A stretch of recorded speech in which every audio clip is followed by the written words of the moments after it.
morning, Dan. Hello. How are you? Great. Good. Made it. Hi, I'm Dan Wolkowski, and this is my 1968 Norton Commando, also known as the Fastback. It was the first year that the Commando came to market, and this is, I think it's the 766th bike that was manufactured that year. I've had it for, I think, right around a year. I became a member of the Oregon Norton Enthusiast Group, and my neighbor is George Krause. He's also well known in the community. We met each other after living in the neighborhood for 12 years, and he invited me to come to lunch. I have a 1980 BMW R100S as well, and you know what's nice about this group is they're non-denominational as far as bikes go. So I went to lunch, saw the other Nortons, whispered out, boy, I'd sure love to have a Norton. Next thing you know, I've got 3 or 4 guys showing me bikes that are for sale. So it was fantastic. So Mike and Ronnie went and visited Mike and John down in Eugene, and they had this Fastback.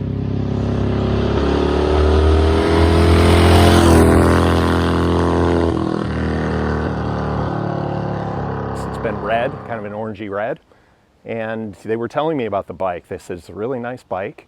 Needs a little fiddling with the carburetors, but otherwise looks like a good specimen. So went down, met the guys, we talked it over, and John has another 1968 Norton that's his original bike. It's like in the back of the barn, and he's gonna get to that when the time comes. He's gonna do a full restoration.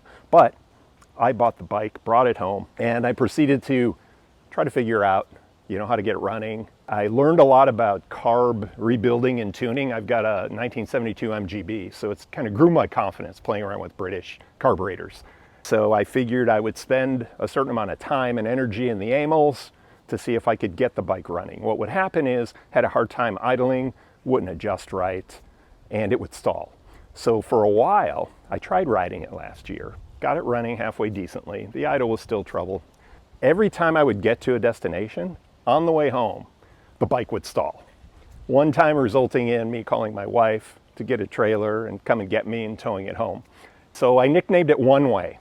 So just was not really comfortable with the bike. I had to replace a battery. So you learn the bike. I also would joke around with people, and I said owning this bike is like getting into a British pub fight, because you have to kick it to start it. If it's moody, you're kicking it a lot, and you are pretty sore after a few times. The other thing that happened to me, and Mike reminded me of this, is that we were at a Cars and Coffee featuring motorcycles, and there's 10 or 12 people watching, and I'm trying to kickstart the bike, and it's not starting. And Mike said, the number of kicks it takes is proportional to the number of people watching. And sure enough, it took a while. Got it running. The other thing to mention about this bike is it's fairly original. I think it's been rebuilt once or twice in its life, a more recent, pretty extensive restoration. So the bike is in nice shape, save for just a few items that need to be fine-tuned, as they always do. The raw metal is, I guess, the first year, it was very common. So people spot that and say, oh, look, it didn't have the polish bits on it. And then it needs a couple things, like my tack drive is the wrong tack drive. I've got a nice binder that came with the bike. The original owner was in Texas, purchased it new, had it for a number of years. The bike's been ridden, neglected, recovered. It's been owned actually by a couple of presidents of Norton's associations in the Midwest.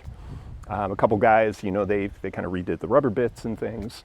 And what was happening is 2 things that stayed with the bike. The carbs have always been finicky, and I guess the chain needs adjusting. I haven't run into the chain issue yet. But more importantly, the bike has hardly been ridden. So it just needs the old British tune-up. I said I was going to spend a certain amount of money on the amals to try to get them dialed in, or I was going to upgrade to Premiers. So I spent the winter starting to take the bike apart. The other thing I wanted to mention is that it's got the original frame, known as the Widowmaker. So it's missing the support strut. For those of you that know the bikes well enough, they've got a reputation, and I don't know the exact statistics, but it would split at the neck. And that causes kind of a fatal situation because it would just break. So the bike still has that frame.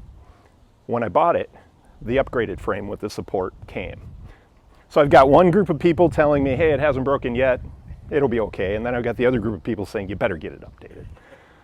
I started taking the bike apart, started to assemble the parts, and I said, summer's coming. I'm gonna put it together, and I'm gonna get it running, and I wanna enjoy it this summer. The bike was orange red. I think the second week that I bought it, I had it up on my lift. And of course, in my infinite wisdom, I loosened up the lift vise and I had it about 3 feet off the ground. And I'm coming around the front and I take my hand off the handlebar and the thing flops off. So I had this big divot in the side of the rear panel. So that kind of bugged me. It had this blemish. While I was getting ready to put it back together, I noticed Ronnie Asma's Ducati 350 that he and George are redoing. I love the paint. I met his paint guy, Gary Livingston. I talked to him and I said, you know, the original color was British Racing Green. So I thought, easy, British Racing Green, how hard can it be to pick out that color? Well, there's 100 different versions of British Racing Green. So I worked with Gary and I said, you know, I don't want to agonize over it. I want to find a nice green. Mid-Brunswick green was the target color. And Gary found a pretty close match. And so I was like, okay, fingers crossed, I'm not going to stress over paint. He did a phenomenal job. He totally stripped the fiberglass pieces. He patched everything that needed to be patched, did a phenomenal job, and the paint turned out wonderfully. It turned out better than I expected it to. The color really pops in the sun. And so when it's in your garage or under lights, it looks a little darker, but when it's in the sun, it really brightens up. So put it back together. Then I said, okay, I'm gonna start fiddling with the carbs a little bit. So I had it in my driveway and the left carb wouldn't adjust. It kept turning and turning. And I just kept messing with it. And all of a sudden, it lets out this sonic boom backfire. I mean, it rattled, you know, we live on a corner and it was like boom. And all of a sudden, the idle evened out and the left carb could be adjusted. So it had something in its throat. It popped out of that, and ever since then, I can start it. I'm not gonna curse myself and say it'll start in 1 or 2 kicks, but sometimes it does. But it runs reliably, it idles, it doesn't die on me at stoplights. And my confidence is growing in the bike. It is really a lot of fun to ride. Not so much like a British pub fight anymore, but you know, still needs enough projects to keep me busy for the winter. We're gonna tackle the frame swap probably this winter. It's got twin leading shoe front brake, and I wanna get that to bite a little better. You know, I've heard that they can be good performers. This one, you grab both brakes and you slow down, so you got a plan. But we all know that if we have these bikes. It's fun, it's just a lot of fun. It's been fun learning about the bike. It's been fun fighting with it. But you know, most of all, I gotta say that the guys that I've developed friendships with, it's been fantastic. You just learn by listening, and that has been fantastic. I enjoy that. And I've been a voyeur of Mighty Garage videos and the cul-de-sac, and finally reached out to Mike and say, hey, do you think I can get over? You know, I've got 2 bikes. I fully expect that I'll bring both bikes, but I appreciate the opportunity. And that's it.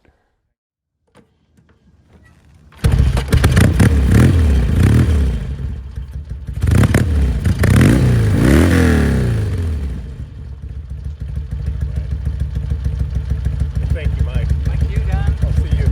Take care.